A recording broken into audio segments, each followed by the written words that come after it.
Good morning, Engineer. Yes sir, good morning sir. Kumusta naman ang iyong training dito sa Polaris? So far sir, satisfied ako sa naging result dahil sa ito nga, marami akong mga doubts ko dati, maraming na sa akin, naliwanagan ako lahat na pagkatapos itong training na ito na face-to-face one-on-one. Yun, sure po na lahat ng mga engineer na may mga doubts or confusion about sa fuel calculation, dito punta kayo ng Polaris. Rekomendado ko ito sa inyo na ito. Nakalabas ko yung program mo, sir? Yes sir, meron pa. Yes, sir? Yes, sir.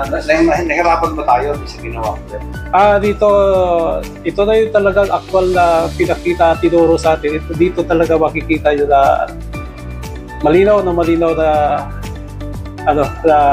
result sa natin. Ano yung first part niya, sir? ROB? Yes sir, ROB, and then sa 85%, and then fuel to order. Diyan na lahat. Yes sir, dito na lahat.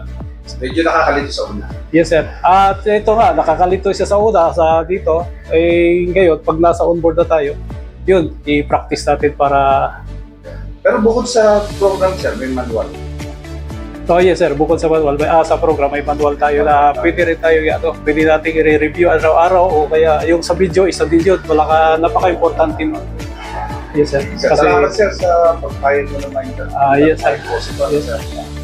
Good luck sa iyong next sir, may rekomenda mo sana kami sa mga kaibigan nito. Yes sir, i-recommend ko sir dahil ako mismo satisfied ako dito sa kinuhang training sa Polaris. Sige sir, salamat sir and good luck sa next assignment.